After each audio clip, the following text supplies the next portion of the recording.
I wanted to talk about emotional stuffing in Mexican or Mexican American cultures, right? From a young age, we're told that showing emotions makes you weak, that that's not what men do. We have this very machismo,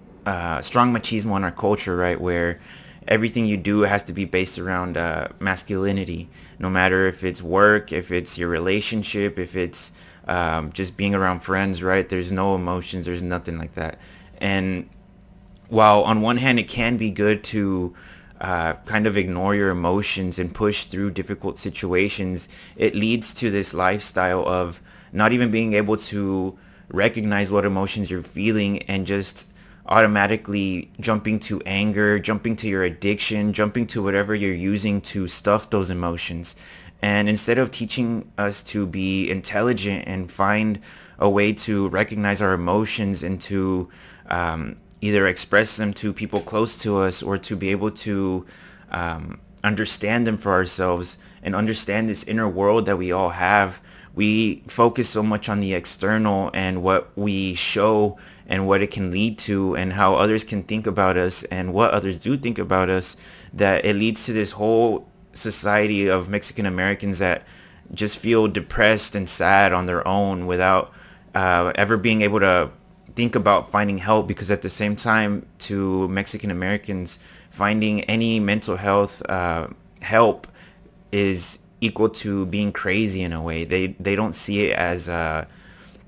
something normal, as something that's necessary for you to get help and to get over what you're going through faster, right? So this is something that you need to think about if you've been doing this in your life, emotional stuffing. And if you've struggled with addiction, if you've struggled with terrible relationships with your family, your parents, if you've struggled with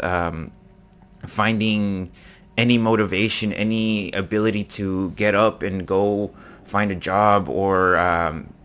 be motivated to find a better job, then it could be that you've stuffed your emotions for so long that they're piling up and becoming these more difficult emotions that you try and mask with other things, or that you just can't handle, and it leads to this deep depressive episode in your life, right? And as you age and as you get older, it simply becomes something that's a way of your life now, that you've lived with it for so long that you don't even recognize it as a problem anymore. It's just how life is for you. And I believe that this is why there's so much alcoholism in our culture, our Mexican American culture and our Mexican culture, because that's honestly the answer to a lot of people's problems, is to just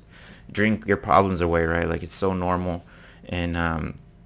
if this is something that you're struggling with, don't be afraid to reach out and try and find help so that you can actually get through this in a healthy way and you don't end up living your life this way and then regretting it when you're at the end, right?